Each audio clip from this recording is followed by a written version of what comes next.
Silahkan Bung Fahri. Oke, Assalamualaikum warahmatullahi wabarakatuh.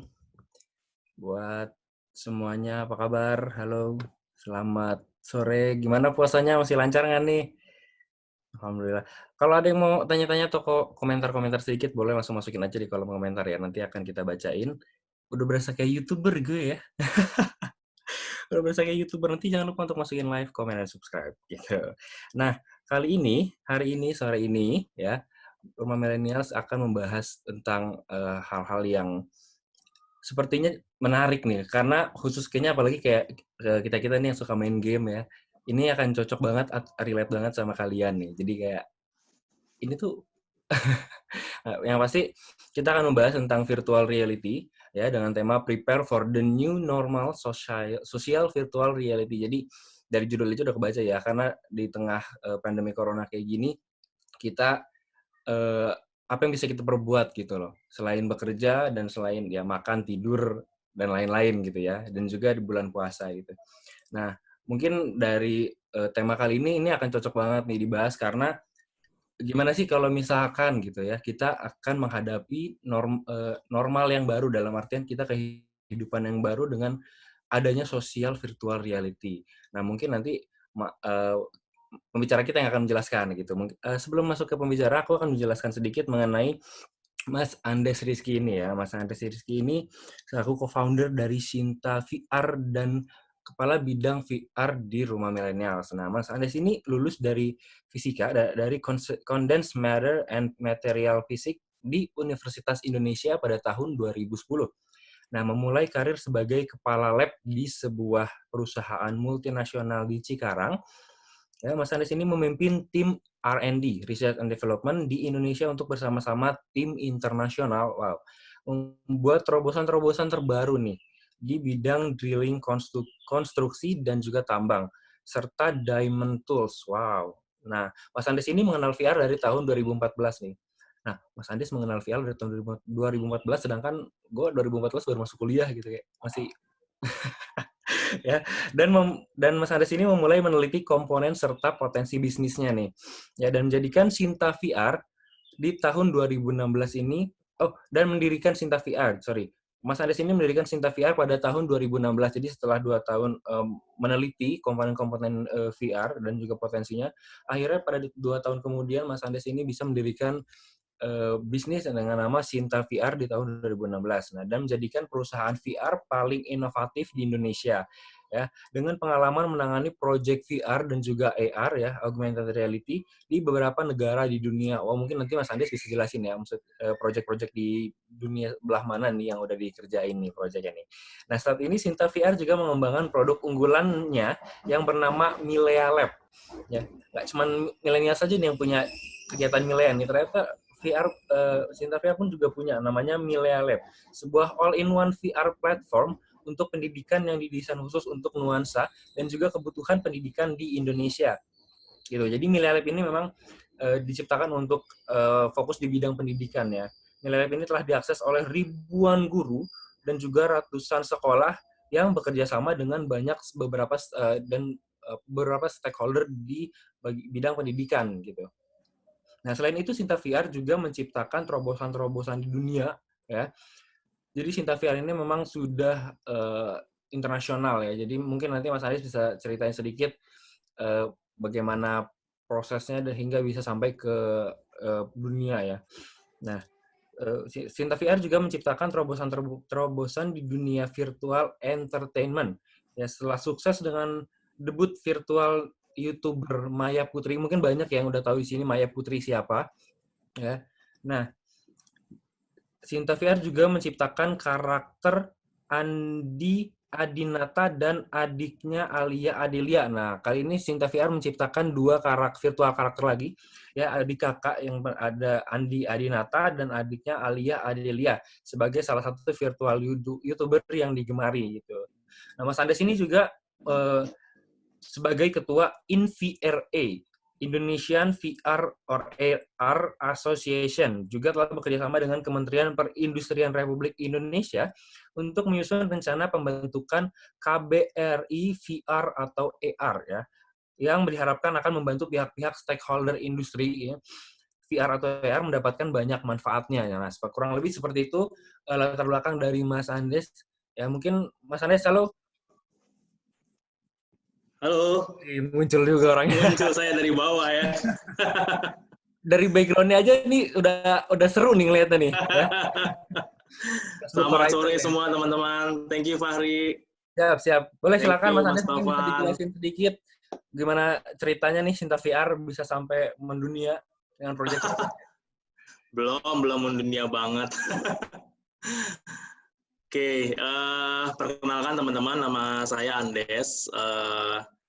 Saya kalau di Rumah Milenial, saya adalah kebetulan dimandatkan oleh Mas Taufan sebagai Kepala Bidang Teknologi Virtual Reality. Dan unik sih, ini memang teknologi yang masih baru, dan ketika saya ketemu sama Mas Taufan, bahwa dia juga percaya bahwa teknologi ini adalah salah satu teknologi yang akan bisa besar di dunia gitu, dan juga termasuk salah satunya di Indonesia. Jadi memang teknologi virtual reality ini udah dari tahun 87-an, cuma comeback-nya sebagai mass consumption itu udah mulai tahun 2015 gitu, sampai saat ini. Dan perkembangannya cukup pesat dan dibandingkan yang dulu-dulu. Jadi kalau bisa dibilang dulu tahun 90-an mungkin ya, kita baru ngelihat handphone yang gede-gede gitu ya, tahun 90-an awal. Nah, kemudian nggak nyampe 20 tahun, mungkin 10 tahun setelah itu, tahun 2000-an, handphone udah mulai modelnya macam-macam dan sebagainya. Nah, VR ini ada di tahap itu. Dan memang dari segi ekosistem sudah mulai menuju pendewasaan. Jadi, memang tidak ada salahnya kalau kita memang mempersiapkan diri sebagai khususnya ya negara besar dan juga negara kepulauan yang menurut saya itu akan sangat membutuhkan teknologi ini ke depannya gitu. Itu aja dari saya sih. Sebagian besar tadi sudah disebutkan oleh Mas Fahri. Terima kasih Mas. Ya, sama. Nah, ngomongin VR nih ya, kita kan tahu nih VR tuh biasanya kita menggunakan alat VR-nya langsung ya, yang bisa langsung kita pakai.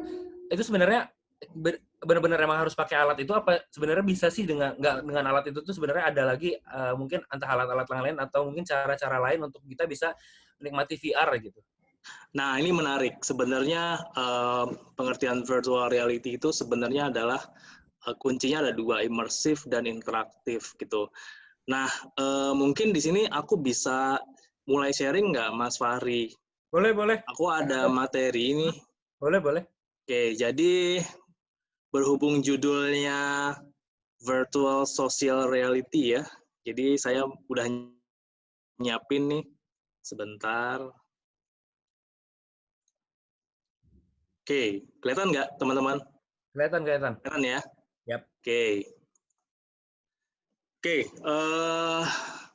di sini saya mau coba sharing santai aja karena ini udah Jumat sore ya, besok udah weekend lagi nih. Iya. Tapi kayak WFA nggak berasa tuh mau kerja mau Iya bener. weekend kalau buat yang Bahkan udah di bahkan rumah. kayak kemarin tanggal merah aja kita nggak ngeh gitu. Sama, saya juga sering kayak gitu tuh. Jadi lupa. Tiba-tiba pagi ngajak briefing aja, tahu-taunya merah Kak gitu. Oh iya ya. Iya. Betul. Oke. Nah, selama pandemi ini kan kita lebih sering bahkan melakukan video conference, video call dan sebagainya ya, mau pakai Zoom atau Google Hangout dan banyak platform video call lainnya ya. Nah, tapi sebenarnya ada satu nih benih-benih yang udah mulai muncul, apalagi ketika ditambah situasi pandemik ini. Itu namanya virtual social atau virtual event gitu. Nah, ini digadang-gadang sebagai akan menjadi sebuah the new normal setelah kejadian pandemi ini. Nah, kenapa ini akan disebut sebagai one of the new normal di dunia ya, tidak cuma di Indonesia? Karena kalau misalkan di sini bisa bikin reaction nggak? Aku mau nanya di sini yang suka main game ada berapa orang? Bisa raise hand nggak? Boleh angkat tangan, sebenarnya aku juga bisa sih. Raise hand pakai ini, pakai tombol reaction. Ayo, boleh, boleh. Yuk, reaction, kasih Yo. reaction. Jempol. Ya, banyak. Gamers nih. Jadi di akhir April itu, oke, siapa yang kenal orang ini? Saya sering lihat orang ini. Bener loh, ini kalau nggak salah kemarin itu baru aja bikin virtual konsernya dan aku sempat lihat itu keren banget bareng sama Fortnite kalau nggak salah. Ya, betul. Iya, keren banget. Oke, dia adalah rapper US yang terkenal, namanya Travis Scott. Dan dia adalah one of the breakthrough person in virtual concert. Kenapa? Karena di akhir bulan April kemarin dia bikin virtual konser yang konsernya itu ada di dalam game Fortnite. Nah, kalau buat teman-teman yang mungkin belum kenalan sama game Fortnite, itu kayak semacam mungkin tahu PUBG ya atau Iya. Mobile Legend. Nah, PUBG lah lebih Fortnite itu kalau tepatnya. nggak salah yang karakternya bisa dance gitu nggak sih? Iya kan? Ya, kalau PUBG kan dia benar-benar military banget tuh. Iya, betul. Nah, kalau Fortnite nya ya lebih Iya, iya. edgy lah, banyak avatarnya dan sebagainya. Nah, di game Fortnite ini bulan kemarin si Travis Scott bikin sebuah virtual konser dan ini bisa kita lihat ya. Videonya kelihatan ya. Kelihatan. Nah, ini virtual konsernya Iya, kayak ini gini nih. yang tadi aku tonton nih. Gokil. Gokil banget. Itu yang joget-joget itu ya pemain-pemain gamenya. Dia sambil main game sambil lihat konser. Keren sih, parah.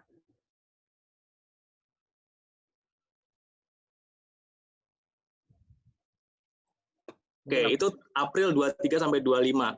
Dan teman-teman tahu nggak berapa yang visit konsernya dia? Sampai hampir jutaan, kalau saya berapa ya? Sekitar 3 juta deh. Iya nggak sih? More than 12 million. Lebih dari 12 juta orang. Gila nggak tuh? More than 12 million player watch Travis Scott concert in Fortnite. Kebayang nggak panggung mana di dunia ini yang bisa nampung 12 juta orang dalam satu waktu yang sama coba. Wow. Mau seberapa gede panggungnya gitu kan. So with this platform si Travis Scott ini sampai nge-tweet bahwa ini benar-benar pengalaman gue yang luar biasa selama hidup gue gitu, katanya nggak pernah gue ngebayangin, kata dia ya, nggak pernah gue ngebayangin gue bikin konser sebesar ini dan itu ada di dalam game gitu. Nah, so dari sini aja kita udah kebayang gitu ya. This is the new kind of the konser gitu ya, virtual konser kita bilangnya. Dan Fortnite ini yaitu nggak harus pakai VR karena kan Fortnite bisa pakai PC main gamesnya kan. Nah, terus dari sini itu memang sebenarnya sebelum si Travis ini sudah mulai banyak sudah mulai banyak virtual konser yang diadakan ataupun virtual social interaction yang diadakan gitu. Nah, khususnya untuk virtual konser nih, nah kenapa sih sekarang tuh orang udah mulai nih melirik-lirik dan juga nyemplung ke virtual konser. Mereka nyari virtual event gitu ya. Nah, beda nih Fahri dan teman-teman sama kalau misalkan kalau sekarang kan kita sering lihat di Instagram tuh ya, ada artis-artis yang nyanyi bareng gitu ya di Instagram, live Instagram dan segala macam ya. Itu kan udah pas masa pandemi ini kan udah sering kita lihat tuh. Nah, bedanya sama si virtual konser itu adalah ya karena di virtual konser ini kita yang pertama kita bisa jadi siapa aja gitu. Kita kalau sekarang kan muka saya kelihatan nih, tapi kalau virtual konser kan saya bisa jadi apa aja, bisa jadi kuda poni, bisa jadi beruang, bisa jadi apa aja saya gitu, bisa ganti gender dan sebagainya. And you can use any style sesuai dengan kepribadian kita yang benar-benar kita keluarin gitu. Atau mungkin kita nggak mau keluarin gitu, terserah pilihan kita di mana. And you can be anywhere. Kita bisa di mana aja, kita bisa di hutan, bisa di pantai dan segala macam. Kalau Zoom kan ada background ya. Tapi kan kalau virtual kan kita benar-benar jadi ada benar-benar nyemplung ke dalam dunia virtualnya itu. Iya. Mana gitu dan merasa banget ya pokoknya. Terus no boundaries, tidak ada batasan. Terus kemudian immersive itu udah pasti. Immersive itu artinya kita seolah-olah masuk ke dalam dunia virtual itu. Nah, ini adalah advantage atau apa yang penonton dapatkan ketika mereka berinteraksi sosial di dalam dunia virtual. Nah, kalau untuk performance-nya atau performernya, untuk artisnya maksud saya, jadi ya kita bisa set konser kita dimanapun gitu kan. Kita mau lagi ada di dalam ruangan apartemen, apa mau lagi di mana ya, kita bisa set anywhere dan kita bisa ganti ruangan itu dengan dunia virtual apa aja gitu, sesuai dengan platformnya. Terus kemudian kayak tadi, yang datang 12 juta orang, ya kan? Kalau kita bayangin, kita butuh area seberapa besar kalau mau ngumpulin 12 juta orang dalam satu waktu yang sama, ya kan? Nah, this is like kalau virtual konser ya udah tidak ada area limitation lagi gitu. Paling limitasinya dari servernya aja ya. Cuma kalau semakin banyak ya server semakin besar yang ada limitasi juga. Terus kemudian increase emotional engagement ini udah pasti karena udah nggak ada batasan lagi nih antara si performernya sama si penontonnya. Ya mereka bisa aja nyentuh badannya atau gimana gitu kan, atau nyolek gimana, atau minta tanda tangan virtual dan sebagainya. Pura-pura bisa nembak-nembak si performernya gitu kan. Iya gitu, macam-macam. Jadi emotional engagement itu akan lebih meningkat gitu. Dan kemudian nah ini yang juga tambahannya ya udah nggak butuh bodyguard lagi kan, nggak butuh seorang pengaman lagi untuk di stage di panggung. Ya udah orang dia di rumah kok pakai sistemnya juga sebenarnya lumayan simple. Nanti akan coba aku sharing sistemnya seperti apa. Tapi biasanya kalau yang kayak gini untuk tingkat keamanan sendiri itu gimana sih? Keamanan digital ya maksudnya? Iya dari si platform digitalnya itu. Ya itu udah aman kok, aman. Karena kan bisa aja kita lagi kayak gini, ya kita nggak ada yang tahu orang-orang pinter mana gitu kan yang punya niat yang kurang baik mungkin yang bisa masuk dan tiba-tiba ya merusak apa gitu. Tapi so far sejauh ini sih yang aku kan juga sering datengin event-event virtual ya. Jadi nggak ada masalah sih sebenarnya gitu. Karena juga kalau di event virtual itu biasanya kita punya jadi kalau misalkan ada orang nyebelin nih, iseng gitu kan, dia masuk gitu terus iseng mau ngerusakin acara itu atau ngeganggu gitu ya. Biasanya akan ada notifikasi muncul. Jadi orang-orang di sekitarku nih bakal ngeliat, wah ini orang ganggu banget nih, terus dia bakal bikin notifikasi, kick out yuk orang ini yuk gitu. Ya udah, tinggal kalau aku bilang ya udah kick out deh, kalau udah 1.000 orang kick out berarti kan tuh orang nggak bener kan, nah berarti tinggal di kick out aja terus dia ke kick sih.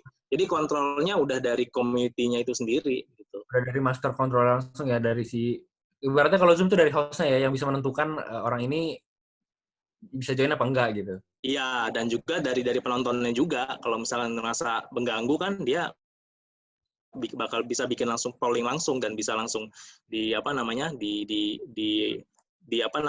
dibantu sama penonton yang lain gitu. Nah, kemudian kalau selain si performance dari si Fortnite ini sebenarnya juga yang lagi naik daun itu juga namanya virtual YouTuber. Jadi kita tahu semua YouTuber ya. Yep. Minggu-minggu ini lagi happeningnya ya YouTuber yang nggak bener nih. Iya. Sebenarnya ada satu lagi, itu adalah virtual YouTuber. Nah, kebetulan di sini Sinta VR memang salah satu yang berada di balik kesuksesan salah satu VTuber pertama di Indonesia, itu Maya Putri. Terus kemudian setelah Maya Putri sukses, kita bikin lagi namanya virtual YouTuber karakter namanya Andi Adinata dan juga adiknya Alia Adelia. Nah, so far sih sampai saat ini kita udah tadi 111K subscriber, bisa dilihat di situ.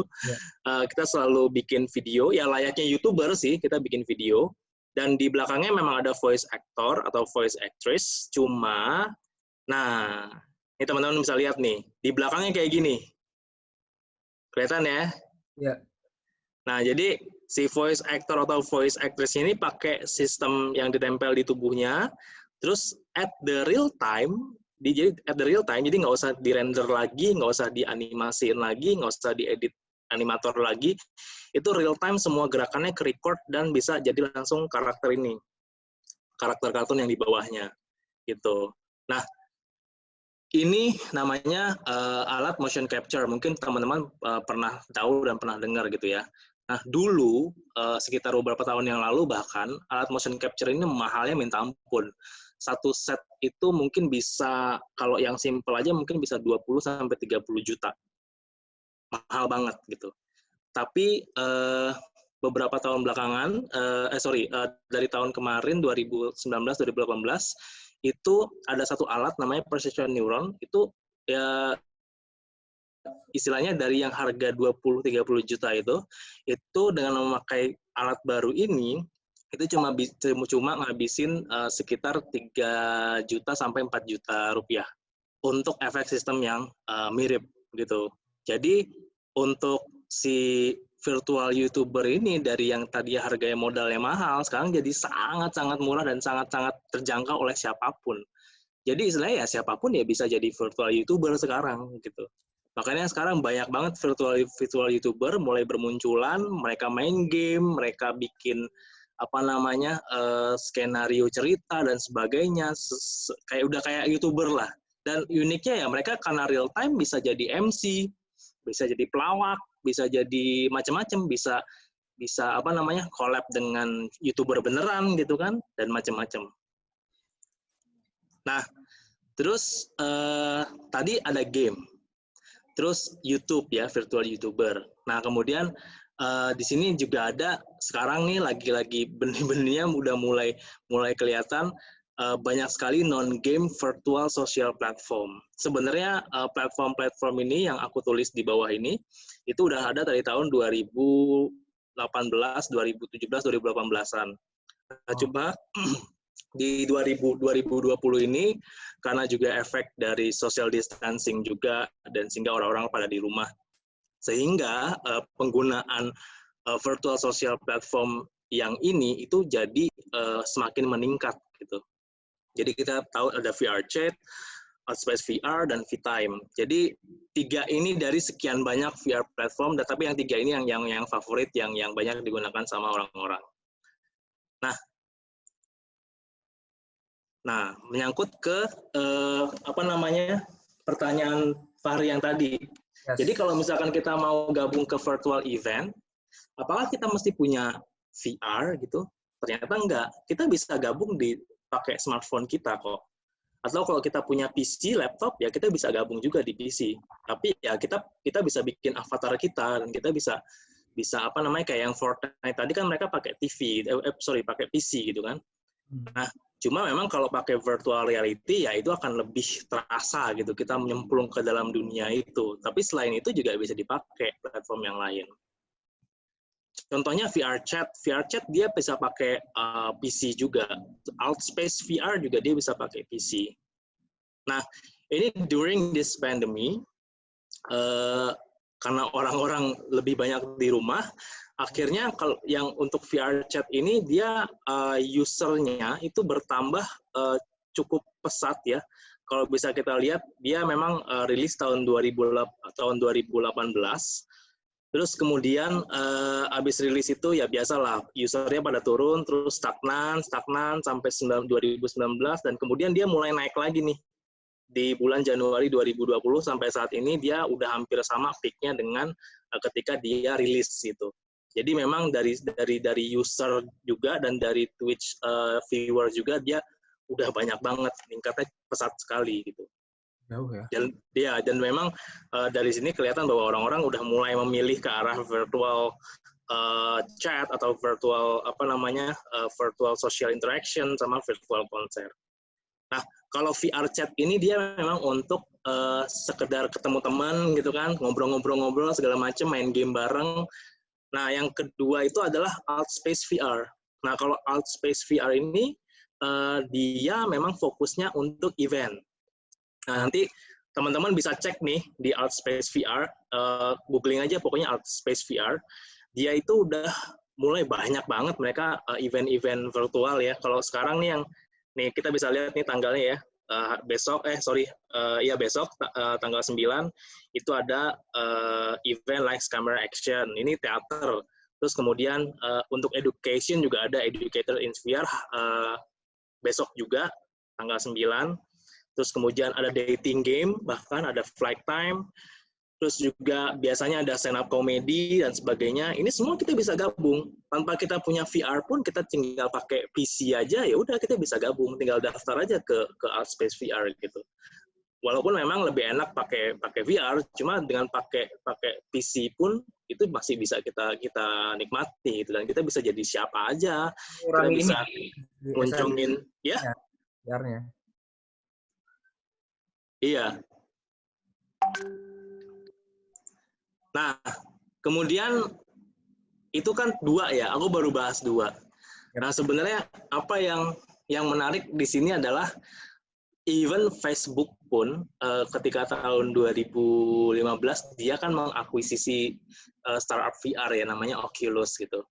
Sebenarnya rencananya ketika mereka mengakuisisi itu orang pada kaget. Kenapa sih kok Facebook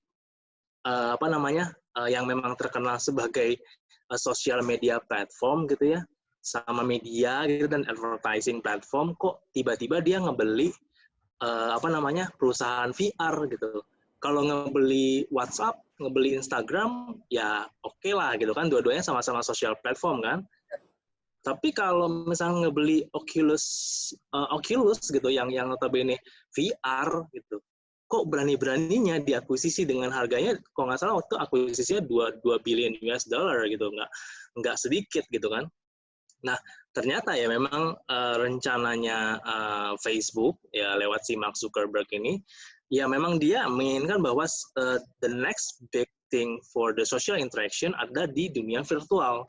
Nah, soon mungkin di tahun depan ya, karena tahun ini juga udah dibuka sebenarnya alpha version testingnya, kita juga bisa daftar sebenarnya.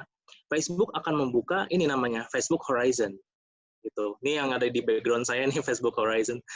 Nah, Facebook Horizon ini istilahnya kalau teman-teman pernah nonton film Ready Player One ya, kalau udah pernah nonton ya. Nah itu kayak gitu. Jadi kayak mereka mau bikin Oasis-nya VR, Oasis virtual itu melalui Facebook Horizon ini gitu. Ini aku coba puterin video advertising-nya.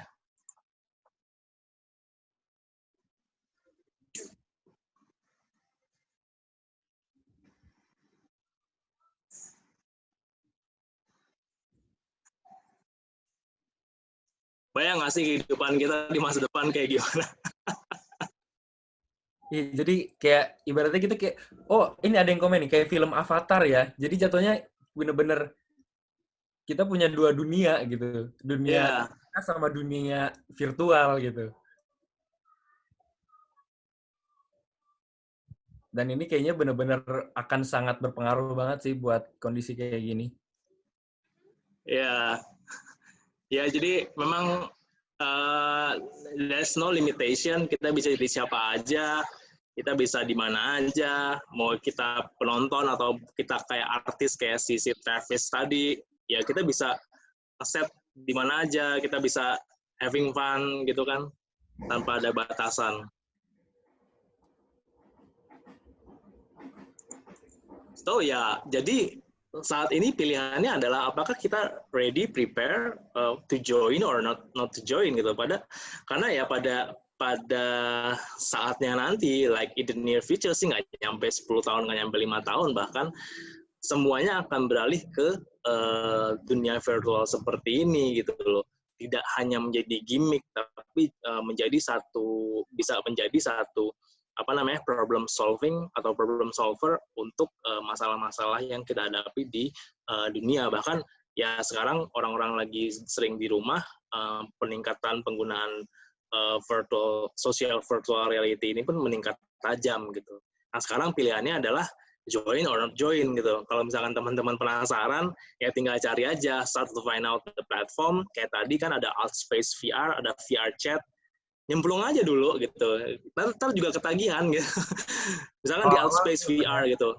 Altspace VR juga sebenarnya kalau apalagi di Altspace VR ya, dia banyak event-event akademik sebenarnya. Jadi nggak cuma untuk have fun, tapi juga ada event-event yang istilahnya kayak bahas penelitian, terus kemudian apa namanya kayak webinar-webinar yang kayak kita kayak gini, tapi di Altspace VR gitu.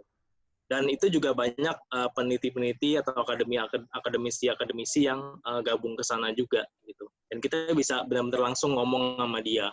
Bahkan waktu itu aku pernah nimbrung gitu ya di salah satu virtual eventnya di Altspace VR.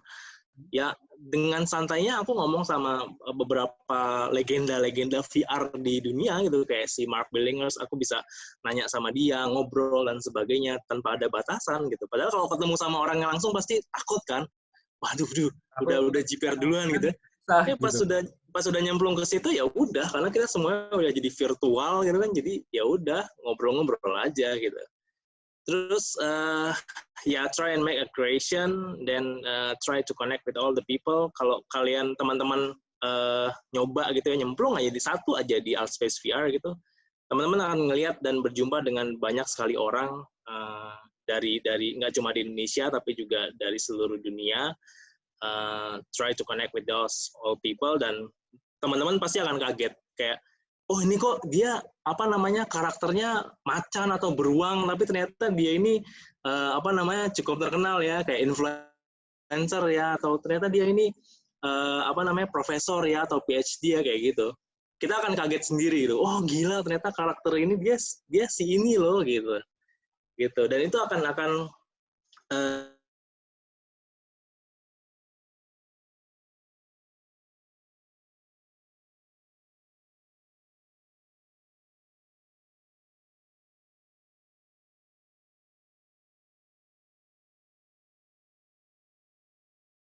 dunia ya. oh bisa. Dan ini kan kadang ada beberapa platform yang kadang kita di awal dapat trial nih, tapi di ujung-ujungnya berbayar. Nah, apakah kedua platform ini seperti itukah, atau memang ini memang khusus dibuka all access, free access untuk semua orang di dunia gitu? Ini dua-duanya free access. Paling yang kalau misalkan Altspace VR sih sejauh ini saya nggak ada tuh nemu yang event yang saya harus masuk untuk tiketnya ya. Tapi memang semuanya free sih. Apalagi VR Chat tuh free banget. Kita mau ketemu siapa aja tuh terserah kita mau apa namanya mau bikin avatar apa. Paling ini Fahri, kalau misalkan kita mau beli ya paling beli skin gitu loh, kayak baju atau apa gitu. Kayak itu kalau mau beli aja, kalau enggak mah nggak usah gitu. Kayak gitu ya. Berarti cocok nih ya buat orang-orang yang lagi mau nyari temen dari seluruh penjuru dunia mungkin. Iya, Bisa kali ya aplikasi. cocok banget. Iya, cocok banget, parah. Pak, kalian apa teman-teman nggak akan ini deh, nggak akan ngira-ngira bahwa karakter ini ternyata dia tuh sebenarnya ya ketika udah ngobrol gitu ya, terus sebenarnya dia tuh cukup terkenal di tempatnya dia gitu, atau dia profesor gitu. Pernah saya sering banget ketemu sama apa namanya akademisi yang ternyata dia ngabisin waktunya di situ gitu. Wow. Tapi ini kan aku di luar berdasarkan pengalaman ini ya, menonton film yang berhubungan dengan VR ya. Ada beberapa film yang memang dia menggunakan alat VR dan juga ada kayak sejenis yang menghubungkan langsung dengan kayak detak jantung atau apa gitu. Nah, jadi pada saat di dunia virtual itu dia kenapa-napa gitu. Nah, itu bisa berpengaruh ke kita juga. Itu maksudnya beneran nggak sih yang kayak gitu? Itu iya sih. Jadi ketika kalau kita pakai alat VR ya, ketika kita pakai alat VR dan kita benar-benar nyemplung ke dunia virtual reality, itu istilahnya kita menipu otak sih sebenarnya. Jadi kita merasa ada di tempat itu, gitu. Jadi apapun reaksi yang didapatkan oleh sensori kita, audio, visual, dan juga kalau misalnya kita taruh sesuatu controller di tangan gitu ya, sensori di tangan kita, itu impact-nya ke impuls otak kita itu bisa dibilang 95% yaitu akan mirip gitu. Jadi otak kita akan bilang ini natural gitu. Jadi reaksi kamu juga harus natural gitu. Jadi kalau emang itu tegang, tense banget, ya kita bakal kerasa tense gitu. Jadi kalau misalkan kita biasanya banyak virtual reality application yang dipakai untuk terapi, untuk stress relief gitu ya. Nah itu juga nggak bisa. Jadi kita pakai VR terus kita seolah-olah ada di mana gitu, di taman bunga yang indah, ada musik-musik klasik gitu.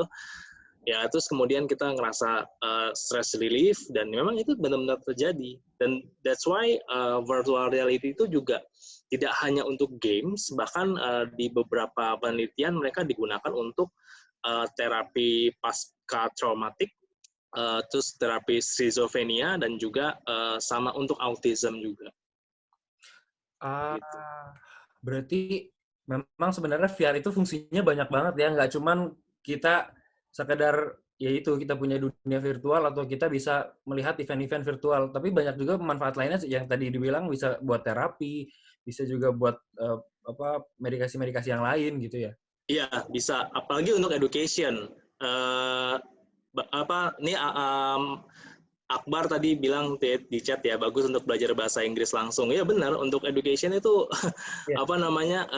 sangat berguna sekali gitu. Makanya aku dan teman-teman Sinta VR, kita bikin platform namanya Milea Lab itu memang untuk membantu education di Indonesia gitu, dengan menggunakan teknologi virtual reality yang tentunya kita bikin gimana caranya supaya VR teknologi ini murah dan bisa digunakan oleh sekolah-sekolah di Indonesia gitu.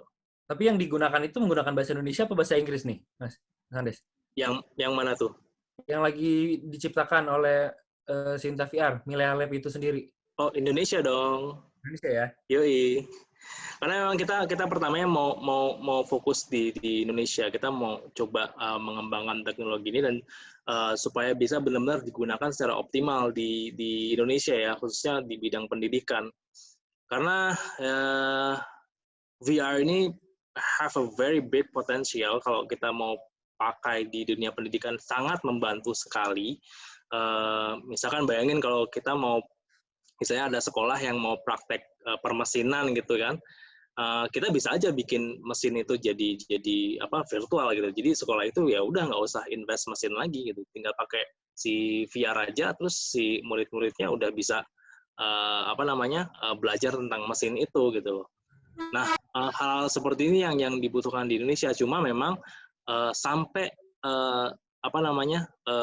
sebelum kita ciptain Milea Lab ini, memang kendalanya adalah di price gitu. Jadi untuk membuat konten VR untuk pendidikan dan sebagainya itu costly, dan juga nggak banyak orang yang bisa. So that's why kita bikin platform si Milea Lab ini kayak platform Minecraft gitu loh. Jadi guru-guru, even guru-guru yang tidak punya background IT pun mereka udah bisa bikin konten VR-nya mereka sendiri.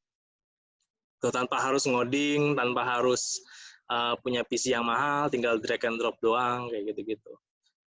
Dan ini sebenarnya emang beneran jadi inisiasi baru ya buat, biasanya kan apalagi siswa gitu, murid-murid yang kalau belajar tatap langsung tuh kayak biasanya udah boring gitu. Ya.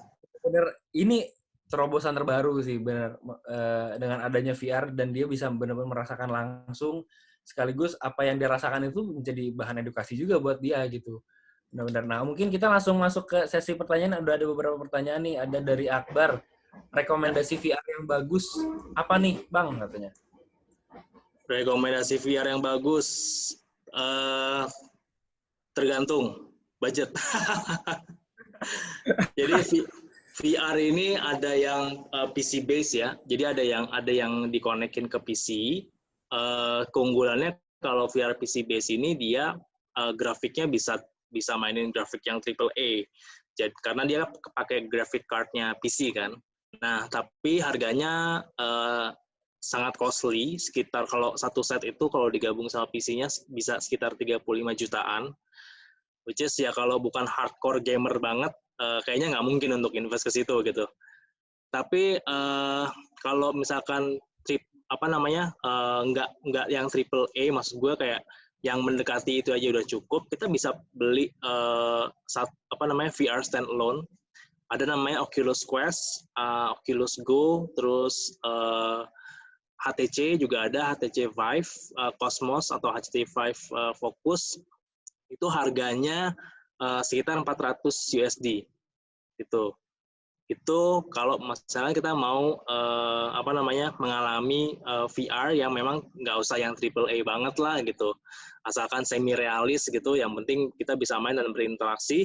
Dan Oculus Quest ini juga udah sangat bagus gitu loh kalau misalkan dibandingkan dengan VR standalone yang lainnya.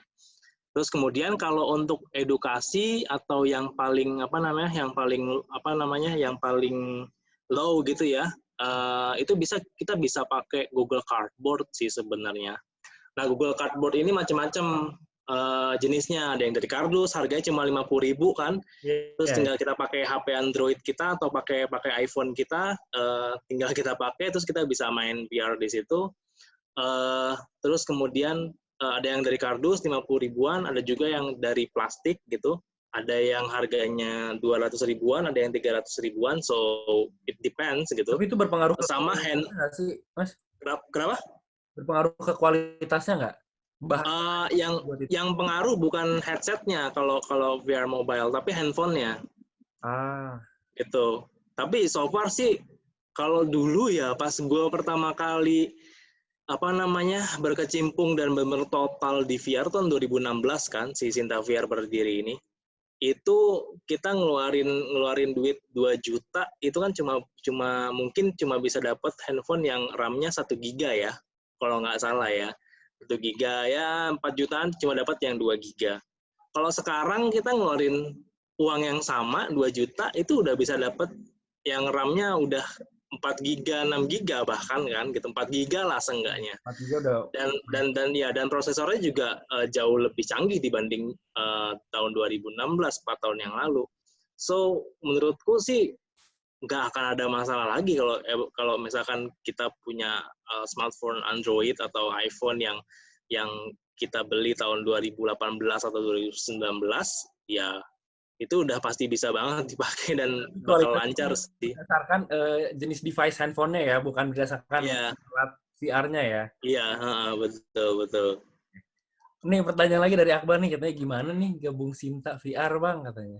Mungkin teman-teman di sini ada yang penasaran, kayaknya seru nih kerja di VR. Oh, main game terus nih, lihat-lihat dunia virtual nih atau gimana gitu.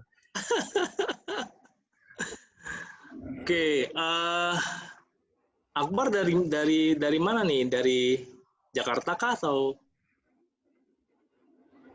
Ya boleh Akbar bantu jawab pertanyaan dari Mas Andes di kolom chat.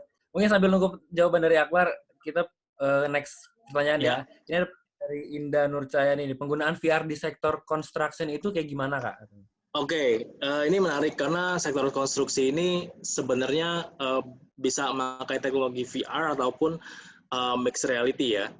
Kalau untuk properti, VR ini bisa dipakai untuk menggantikan show unit. Jadi klien-klien kita udah banyak banget yang dari properti gitu kan, mereka menggunakan VR untuk menggantikan show unitnya mereka gitu. Tapi kalau untuk konstruksi,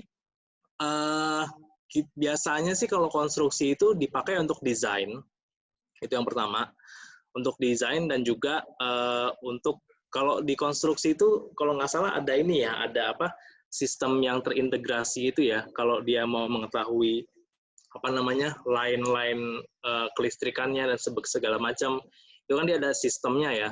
Aku lupa namanya apa, mungkin Indah lebih tahu. Nah, itu dia bisa digabungkan dengan teknologi VR dan juga mixed reality. Jadi ketika ada on-site kunjungan, tinggal pakai itu, terus mereka tahu, oh desainnya seperti ini, terus mereka bisa ngerubah langsung, oh kalau taruh di sini kayak gimana, optimal apa enggak, kayak gitu.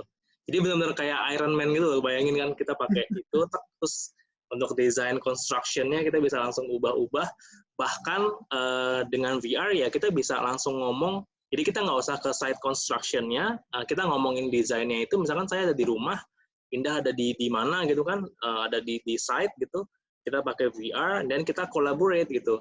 Oh, ini ternyata kurangnya di sini nih, geser dong ke sini, set. Nanti at the real time di tempatnya Indah juga sama. Oh, kayak gini ya. Oh ya nih udah Jadi optimal nih benar-benar kita perhitungan. bisa ngelihat seisi bangunan itu secara langsung ya. Iya, dan juga bisa ngelakuin kolaboratif design sama kolaboratif calculation juga kalau di VR gitu. Oke. Tadi kan kita ngebahas produk-produk VR nih. Kan tadi puluhan juta, 30 juta. Kalau produk lokal sebenarnya ada nggak sih? Nah, pertanyaan yang bagus. Pertanyaan dari Kalau untuk virtual reality glasses, sebenarnya ada banyak produsen-produsen yang apa namanya, mereka sebenarnya bisa nge-produce. Salah satu apa namanya yang pernah saya pakai itu yang dari Bandung, namanya Octagon Luna. Dia rilis tahun 2015 akhir kalau nggak salah sampai tahun 2016. Cuma sayangnya mereka lagi stop produksi gitu. Tapi kalau dibandingin sama VR headset yang lain, si Octagon ini memang lebih compact dan orisinil gitu desainnya. Terus kemudian juga ada juga yang apa namanya bisa nge-produce dari kardusnya dan segala macam. Kalau nggak salah, di sini ada ini, ada teman saya nih, Mas Diki. Dia juga ini sebenarnya, dia juga bisa nge-produce VR glasses sebenarnya, VR cardboard. Pertanyaannya dari Mas Diki nih, Mas Andes. Walah, Mas Diki ini ya, produsennya juga gitu. Waduh. Gitu. Jadi memang di Indonesia ini udah yang bisa berkecimpung ke arah sana. Cuma memang kalau kita ngomongin apakah bisa bikin VR headset yang setara dengan Oculus gitu ya, setara dengan HTC Vive, bisa dibilang sih lumayan banyak PR-nya kalau kita mau ke sana, karena komponen-komponennya kita mesti ada beberapa yang kita mesti impor dan kita nggak bisa produce langsung di sini gitu. Nah, unfair advantage-nya si Oculus sama HTC itu kan karena komponennya kan udah dari mereka kan. Terus gue kayak komponennya udah dari Tiongkok gitu, bikinnya juga di sana, dalemannya juga di sana. Jadi akan lebih murah cost-nya gitu. Cuma kalau di sini kayaknya akan banyak PR-nya gitu. Jadi so why don't we just focusing untuk hal-hal yang bisa kita lakukan di Indonesia, karena untuk VR ini justru kelebihan kita anak-anak Indonesia ini itu adalah kreativitas, bro. Iya, setuju. Dan budayanya. Gitu. Jadi content makers dan sebagainya gitu. Jadi memang saling membutuhkan gitu. Jadi si produsen VR-nya itu membutuhkan konten kan. Nah, si content maker juga membutuhkan alat VR-nya juga. Dan menurutku Indonesia sebagai content maker itu nggak kalah kok. Jadi banyak banget anak-anak Indonesia yang udah bisa bikin konten VR itu yang bagus-bagus gitu. Oke. Tadi kan kita ngomongin kelebihan ya. Kelebihan untuk VR sendiri kan banyak banget nih. Mungkin Mas Ade sendiri merasakan nggak sih, selain kelebihan pasti ada yang namanya kekurangan atau ya hal-hal negatif yang terjadi di dunia VR itu seperti apa sih gitu? Oke. Sebenarnya kalau hal-hal negatif balik lagi sih ke orangnya sih, karena kalau kita ngomongin hal negatif, kita pun kalau gunain handphone juga ada hal negatifnya gitu. Tapi kalau misalkan kita ngomongin hal negatif yang berhubungan dengan kesehatan mata gitu ya, karena banyak nih pertanyaan ke aku bilang nanya VR tuh aman nggak sih buat mata gitu kan? Ya so far sih aman gitu. Jadi emang nggak ada efek yang berkepanjangan untuk merubah kesehatan mata kalau kita makainya ya sesuai dengan kapabilitas mata kita gitu. Jadi sama aja sih sebenarnya kalau kita ngomongin VR bisa ngerusak mata, ya pakai HP pun kalau deket-deket terus-terusan juga mata rusak juga kan.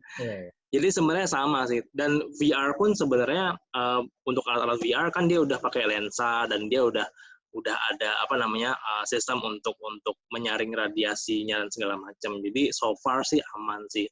Kalau dari segi efek psikologis, aku rasa nggak ada yang menjadi satu isu negatif spesial banget gitu ya dengan menggunakan VR, karena itu ujung-ujungnya ya balik lagi ke si penggunanya, tinggal dia bisa mengeset kontrol dirinya mereka apa atau tidak gitu.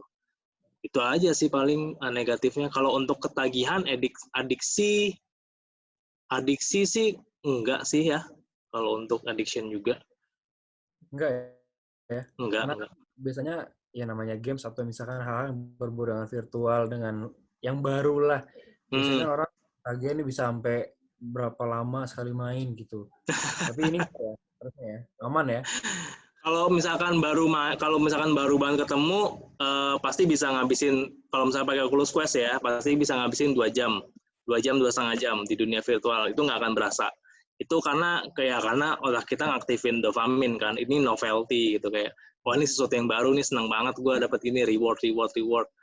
Tapi nanti pada pemakaian selanjutnya sebenarnya sama sih kayak gue, kayak awalnya gue main VR itu bisa 3 jam, 4 jam gitu kan. Cuma ya seiring berjalannya waktu, gue bisa membatasi diri gue juga bahwa oh ini 1 jam aja cukup gitu. Atau kalau misalkan benar-benar pernah gue meeting sama klien sampai 2 jam loh pakai VR.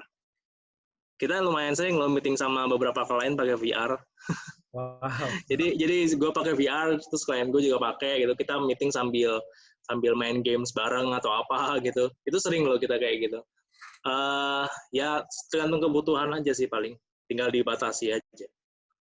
Ya karena sebenarnya masih punya dunia real yang harus diurusin ya. Iya. Pertanyaan selanjutnya dari Yuda Adiaksa nih. Makasih atas sharingnya. Tiba meningkatkan daya imajinasi terutamanya bagi pecinta anime nih. Jadi keinget film SAO. Wah iya benar. Pertanyaannya, sepertinya kalau ini beneran jadi habit, bakal banyak banget bidang yang tergeser nih. Seperti yang tadi disampaikan, seperti mesin bisa langsung menggunakan VR tanpa harus menggunakan mesin beneran. Nah, langsung pakai VR tanpa, apalagi, kira-kira bidang apa lagi yang bakal terganggu nih, yang kira-kira bisa dialihkan dengan VR? Tuh. Atau memang bakal buat dunia baru gitu ya katanya. Mohon pandangannya nih seperti apa nih? Kalau integrasi dengan mesin itu udah banyak banget dilakukan sih dari ranah penelitian. Jadi kalau nggak salah setahun yang lalu gue sempat baca artikel dan juga jurnal tentang jadi ada yang bikin VR untuk ngebantu pemadam kebakaran. Gitu. Jadi kalau misalkan firefighter atau pemadam kebakaran itu kan kadang-kadang mereka menemukan lokasi-lokasi yang sulit. Misalkan di apartemen tuh ada lokasi-lokasi sempit yang mereka sulit banget mencapai itu kan gitu. Nah, biasanya kan pakai pakai robot gitu ya. Jadi robot si firefighter ini terus kemudian dikendalinya pakai VR. Wow. Jadi dari kejauhan gitu, jadi gue ngendalin tuh robot gitu, si firefighter itu, terus kemudian ya udah, wah ini tempatnya susah nih, ya udah pakai si robot ini aja, tapi gue ngendalin pakai VR gitu. Nah itu pertama, yang kedua juga ada drone. Drone juga sekarang banyak banget diintegrasikan dengan VR. Terus kursi roda juga. Jadi waktu gue ke Thailand tahun 2018 kemarin itu juga ngelihat kursi roda yang dipadukan dengan VR. Jadi ini buat si pengasuh atau si pengawasnya gitu loh. Jadi kayak dia juga bisa ngelihat apa yang terjadi dari jarak jauh dan juga itu dikonekin dengan VR. Sama VR untuk banyak banget sih kayak VR yang dikonekkan dengan impuls otak supaya kita bisa tahu istilahnya apa yang kita rasakan kalau ketika kita berada di dunia virtual tersebut dan sebagainya. Gitu sih. Berarti bisa juga ya kita bikin seminar kayak gini secara VR. Jadi benar-benar misalkan Mas Andis berdiri di depan kita semua nih menjelaskan semuanya secara langsung dan kita sebagai karakter-karakter kita nih menonton secara langsung kayak gitu berarti bisa juga ya? Bisa banget. Itu tinggal coba aja si Altspace. Altspace VR udah kayak gitu sih. Oh ya, wow. Iya. Oh nih, Mas Tafan. Kita bikin seru nih kayaknya ya kalau bikin seminar secara virtual ya. Ntar tiba-tiba ada macan lah yang dengerin seminar gitu kan. Iya, iya. Gokil. Oke, jadi itu Mas Yuda kira-kira menjawab. Kita pertanyaan selanjutnya dari Nanda nih. Dikala pandemi seperti ini, dari sektor udah ada pendekatan belum sih dari sektor kesehatan gitu. Awalnya pandemi ini kan di Indonesia kalau pernah baca di Twitter, ahli medis bahkan dokter muda banyak yang bingung cara pakai APD. Apakah ada arah ke sana nggak nih dari Sinta VR sendiri untuk membantu tim medis? Oke. Sebenarnya kalau dari Sinta VR kita sebenarnya ini gua kasih bocoran aja sih ya. Jadi dari Sinta VR sih kita lagi bikin kita memang lagi mau bikin campaign tapi memang bukan untuk tenaga medis tapi kita mau bikin satu aplikasi web augmented reality. Ini bukan VR ya, web AR karena biar lebih bisa digunakan sama orang-orang. Jadi di web AR ini kita mau bikin nanti semua orang di seluruh Indonesia mereka bisa scan KTP-nya mereka, terus nanti dari KTP itu kayak keluar apa namanya paru-paru. Jadi kayak keluar paru-paru, terus itu jadi kayak semacam education kontennya untuk gimana sih ini kalau misalkan di paru-paru yang perokok dan tidak perokok apa namanya risiko COVID-19-nya ini seperti apa, terus prosesnya seperti apa. Nah, ini akan kita launch sih dalam waktu dekat untuk ngebantu penyuluhan sih sebenarnya. Penyuluhan apalagi yang apa namanya yang ada di tempat-tempat yang memang agak sulit dijangkau oleh informasi karena mungkin dari apa namanya dari distribusi informasi dan sebagainya. Nah, itu yang lagi kita lakukan sih. Kalau misalkan dari VR-nya sendiri sih sebenarnya udah ada ya dari kalau nggak salah dari UK deh, mereka bikin apa namanya satu pelatihan konten pelatihan VR untuk perawat-perawat dan juga dokter bagaimana caranya menangani pasien dengan COVID-19 gitu. Cuma kalau aku rasa kalau di Indonesia lebih cocoknya AR sih, memang untuk penyuluhan karena kan kita di sini sebenarnya di sini poin yang paling penting kalau kita ngomongin COVID-19 adalah masyarakatnya sih dibanding sama tenaga kesehatan. Justru sebenarnya fokus kita harus ke masyarakat ya gimana caranya si masyarakat ini benar-benar tahu gitu kan apa benar-benar bisa dapat penyuluhan tentang si COVID ini dengan secara real gitu. Itu sih. Oke. Nih, kita balik lagi ke Akbar nih. Tadi kan Mas Anies nanya Akbar dari mana. Dia dari Sulsel dan tertarik banget dengan dunia VR nih. Dia sering lihat kegiatan-kegiatannya cuman di daerah Jawa aja gitu. Oke, siap. Semoga nanti setelah COVID ini selesai saya bisa ke Sulsel deh. karena Milialab juga sebenarnya tahun kemarin kan kita memang roadshow di Jawa Bali, baru di Jawa Bali. Nah, tahun ini itu sebenarnya rencananya itu memang kita udah rencanain untuk ke Sumatera, Kalimantan sama Sulawesi. Ya cuma karena terbentur ini jadinya kita udah nggak bisa kemana-mana gitu. Iya makanya.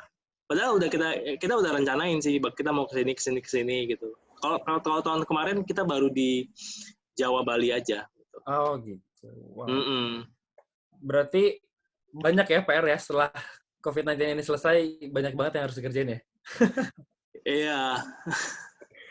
Tapi itu lebih the new normal. Jadi buat teman-teman yang mengikuti ini webinar ini ya coba aja nanti kulik-kulik si Altspace VR. Coba bayangin the new normal itu akan seperti apa sih? The new normal ya, oke. Nah, pertanyaan nih. Unik nih pertanyaannya nih dari Adit. VR plus 5G. Apa yang di pikiran Mas Anes? Ya itu tadi yang tadi sempat saya singgung, yang masalah firefighter. Itu kan dia butuh koneksi 5G yang sangat cepat kan. Jadi kita mengontrol sesuatu dari jarak kejauhan gitu atau mungkin dari beda ruangan tapi dengan istilahnya ping atau feedback yang sangat cepat dengan menggunakan 5G. VR dengan 5G itu potensinya bisa gila banget gitu. Jadi kita benar-benar bisa ngendaliin mesin atau ngendaliin apapun dari jarak yang sangat jauh gitu kan dengan teknologi 5G ini. Kayak misalkan gini, sebenarnya kan untuk medis gitu ya, udah banyak sekali penelitian-penelitian yang istilahnya menggunakan robot untuk membantu proses operasi. Kan udah banyak tuh kita lihat. Teman-teman nanti bisa cari-cari artikel tentang itu, dan jurnal penelitian banyak banget yang kayak gitu. Nah, tapi penggunaannya atau pengoperasiannya itu kan sebenarnya si robot itu kan kalau misalkan dia mau dioperasikan manual gitu, dia mesti ada operatornya. Kalaupun dia mau otomatis, nggak semua skenario, atau kalau mau pakai semua skenario udah pengembangannya juga pasti akan lama gitu kan. Nah, bayangin kalau kita bisa ngontrol itu pakai VR gitu, dengan menggunakan tangan kita, dengan interaksi senatural mungkin gitu. Jadi kayak kalau kita ngepinch gini nih, kayak tangan saya ngepinch, nanti di tangan si robotnya juga ngepinch gitu. Kalau misalkan kita sudutnya sekian gitu kan, nanti di sana juga sudutnya sekian. Nah, itu kan membutuhkan kepresisian yang tinggi gitu kan. Nah, VR dengan 5G ini bisa ke arah situ. Jadi untuk hal-hal yang sangat presisi sekali, itu bisa dikontrol sama si manusia itu dari jarak yang jauh gitu. Nah, tapi ini sebenarnya di Indonesia sendiri itu udah ada belum sih? Kalaupun belum, kira-kira menurut pandangan Mas Anda sendiri, ini kapan akan ada di Indonesia gitu? Yang mana nih? Yang robot firefighter atau tadi ada kursi roda menggunakan VR.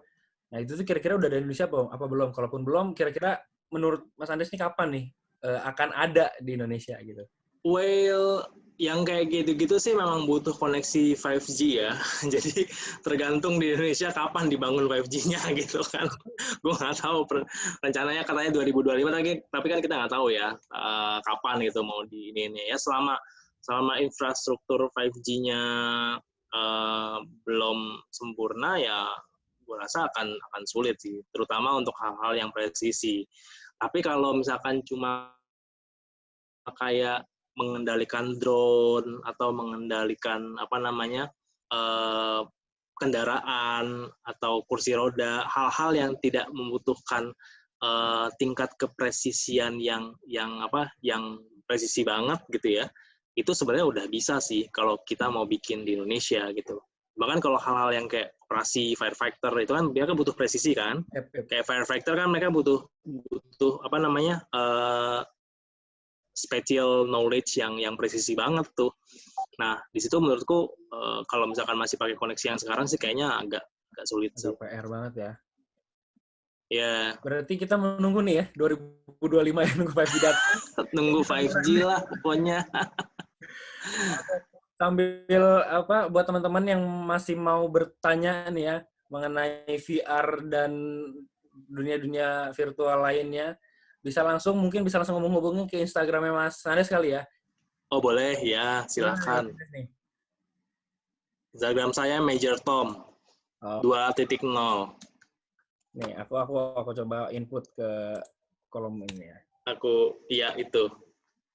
Nah, buat yang masih mau tanya-tanya tentang dunia VR atau mungkin nih tadi Akbar yang mau nanya mengenai Sinta VR sendiri secara langsung, boleh langsung ngobrol sama Mas Andes di Instagramnya ya. Ya, silakan. Oke. Paling kita sebelum closing minta closing statement dari Mas Andes. Setelah itu kita ada e-foto.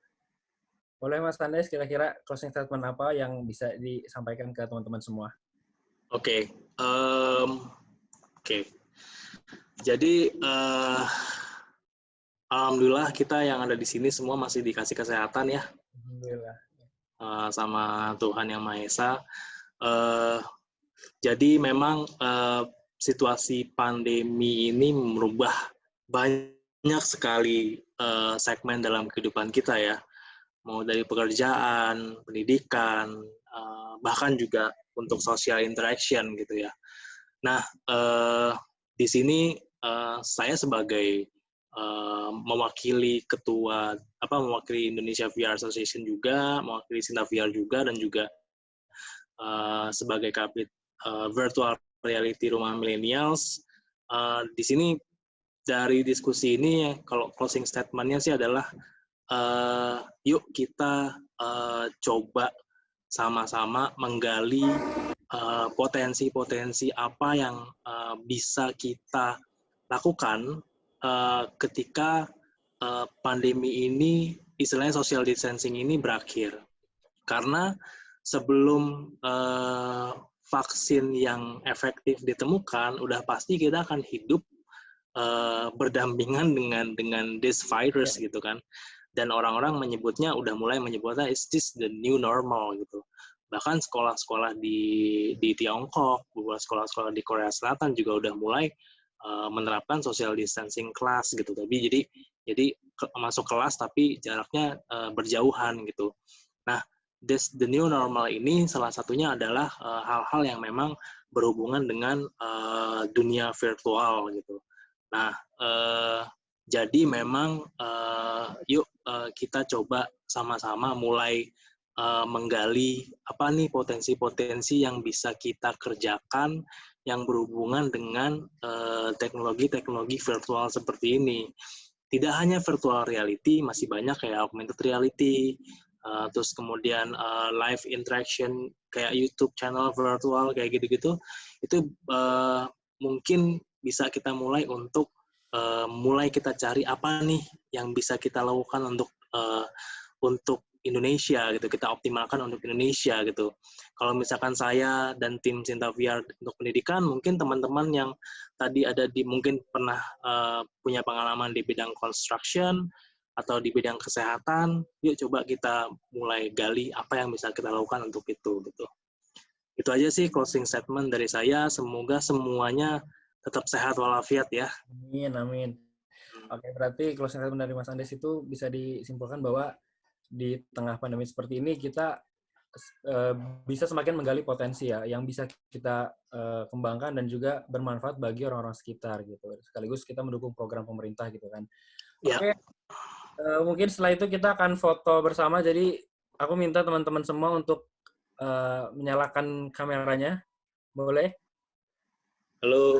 Kita berfoto bersama karena Mas Andes juga melihat teman-teman semua di sini nih. Ini harusnya gue dibayar Facebook nih ya, di background gue Facebook Horizon. Minta sama Facebook ya habis ini. Atau mungkin nanti kita bisa kerjasama kali ya sama RM, sama beberapa. Bisa tuh, Mas Sofan. Siap, Mas Andes. Terima kasih banyak. Keren. Ini insightful banget, daging banget yang diomongin. Fahri juga pasti senang. Buset, lapar dong. Iya, gue dari tadi monitor, dengerin terus nih. Iya, kita sebenarnya punya rencana ya, tapi belum sempat terrealisasi nih Fahri. Saya sama Mas Andes nih mau bikin sesuatu, tapi belum terrealisasi nih.